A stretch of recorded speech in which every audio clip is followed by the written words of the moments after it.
52.5 ভরি তোলা চাঁদি আর 7.5 ভরি সোনা। এখানে কিন্তু আমাদের একটা গন্ডগোল বাকি আছে।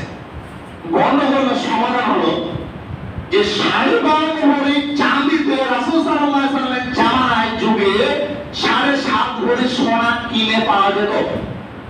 আবার 7.5 ভরি সোনা বিক্রি করে দিয়ে 52.5 ভরি চাঁদি পাওয়া যেত, মানে সমান সমান ছিল, সমান সমান ছিল।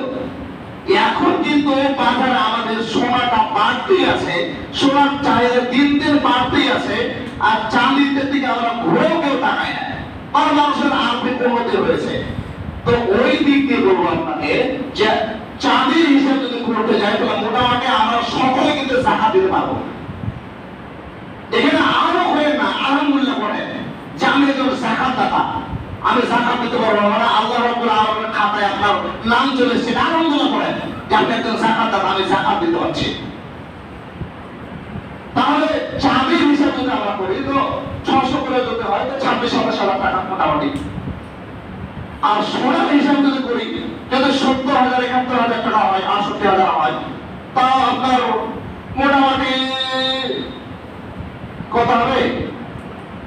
এই 5.5 লাখ, 5 লাখ, 4.5 লাখ, 5 লাখ, 5.5 লাখ এরকম টাকা ধরে, মানে কম করে 5 লাখ টাকা ধরে। তাহলে এই 5 লাখ টাকা যারা আমরা হাই লেভেলে আছি তাদেরকে জাকাত দিতে হবে। আর যারা আমরা এই চাঁদের দামে পড়ে আছি তারাও জাকাত দিবেন, তারাও দিবেন। যারা চাঁদের লেভেলে আছি আপনাকে বলবো না এতটুকু যে একবার দেওয়াই লাগবে, এটা আপনাকে বলবো না, বলবো না। তবে দেন দেন, তাতে আপনার ফায়দা আছে, আপনার লাভ আছে, আপনার লাভ আছে। এটাই আপনি মূলত হিসাব করে নেন যে আমার কাছে যদি 30,000 35,000 টাকা থাকে তাহলে আপনি জাকাত দেন। এবার হয়তো যারা মনে করছে যে আমার কাছে 10,000 আছে আমি দিতে পারবো না, আপনিও দেন। যদি আপনি মনে করেন যে আমার কাছে 5,000 টাকা আছে আমি জাকাত দিতে, আপনিও দেন। আপনি ভাগ করে নেবেন, আপনি 102 টাকা মানে 1,000 টাকাতে 25 টাকা। এবার যত টাকা আপনার বাড়তে থাকবে এবার আপনি আপনার মতো করে দেন দেন।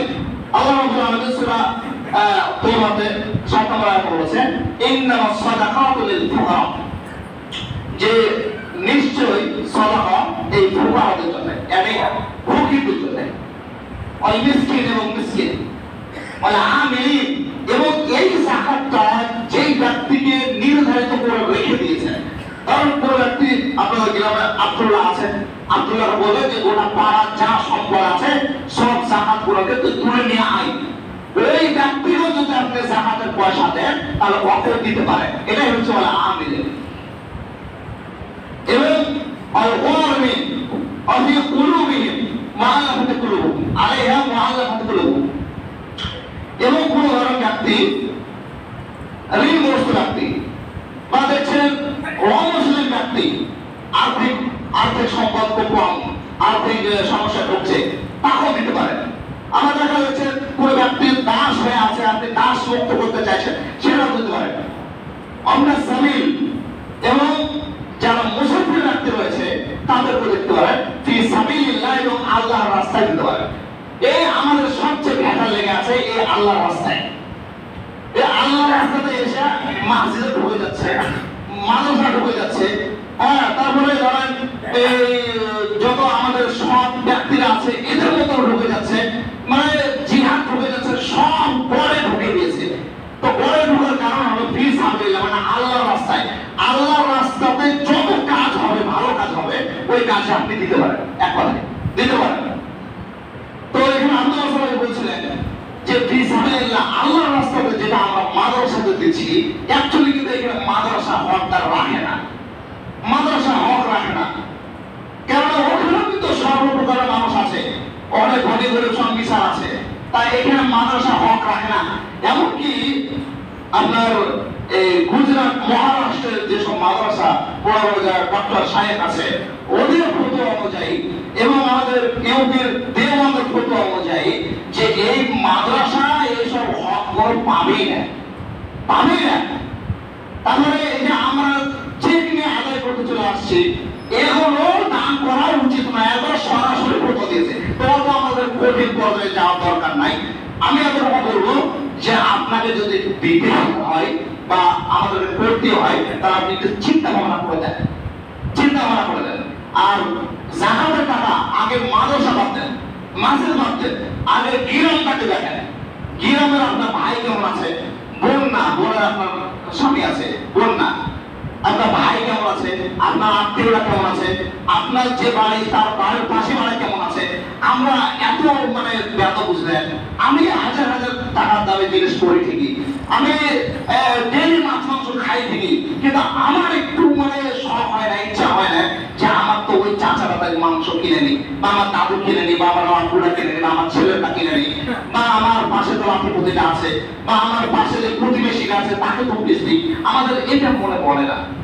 কিন্তু আল্লাহই আল্লাহর কসম, সে ব্যক্তি ততদিন পর্যন্ত মনে হতে পারবে না যতদিন পর্যন্ত তার প্রতিবেশী তার প্রতি সন্তুষ্ট থাকবে না। আর কিয়ামতের দিন যার প্রতিবেশী সন্তুষ্ট না থাকবে সে জান্নাতে যাবে না, লা ইয়াদখুল জান্নাতা।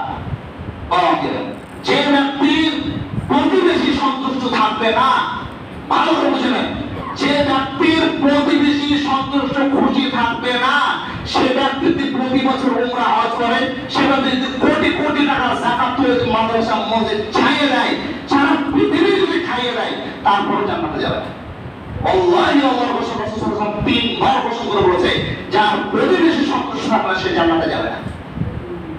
অবশ্যই চিন্তা করিয়েন, উনি কথা বলেন না বলে আপনাকে বলতে হবে না, এটা রাসূল সাল্লাল্লাহু আলাইহি ওয়াসাল্লাম বলেন।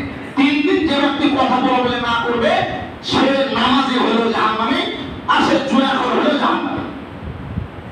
আর যে ব্যক্তি আগে কথা বলবে তার বড় কথা বলছে না, সে আপনি বেঁচে গেলেন, আপনি বেঁচে গেলেন। যে কথা বলবে না সে জাহান্নামে হয়ে যাবে, যদি দিলদা খরচ করা হয়। তাই অবশ্যই এগুলো খেয়াল রাখেন। বলার কারণ হলো এই জাকাত প্রসঙ্গ আমরা বলে দিলাম যে জাকাত আপনি আপনার বাড়ি থেকে শুরু করেন, আত্মীয় স্বজন থেকে শুরু করেন, দিয়ে যদি বাঁচে তখন এদের প্রতি আপনি দেওয়া করবেন। আর এই লুঙ্গি দিয়ে দাও, 200 টাকা দাও, একটা লুঙ্গি দিয়ে দিচ্ছেন, 100-150 টাকা একটা কাপড় দিয়ে দিচ্ছেন, ক্ষমতা এই কাজ করেন না, এই কাজ করেন না। তার হাতে পুজো 500 টাকা দেন। আর একটা কথা হলো, আপনি যখন জাকাত দিবেন তো আপনি বলছেন অমুক মাথার টাকা পাঠাতো বা অমুকের ভাইরা ডাকিস, তো এটা লড়া শুরু করা যাবে না। আপনাকে বাড়ি গিয়ে দিয়ে আসতে হবে, তাও সম্মুখে নয়। আপনি রাখলেন কেমন আছে অবস্থা, জানাশোনা করে তার হাতে গুঁজে দিয়ে চলে আসবেন, তার ছেলেও যদি পেট না পায়। আর আপনি জাকাতে 200 টাকা দিলে তো পুরো গ্রাম জানে যখন জাকাতে টাকা দিয়ে আসলাম। খবরদার এই কাজ করেন না। তাকে এমন করে দিবেন যাতে করে সে বুঝতেই না পারে যে আমাকে জাকাতে টাকা দিয়ে দাও। আরে বলে এই টাকা দেবে না, তুমি খরচ করি বলো, আমাকে মুখে বলে দিবেন না যে তোমাকে সাতটা দিন বা জাকাত দিন, ওকে মুখে বলবেন না। ওর হাতে গুঁজে দিয়ে কোহরে ভরে দিয়ে যেভাবে আপনার সম্ভব হবে ওকে দিয়ে চলে আসবেন, এটা হলো জাকাত।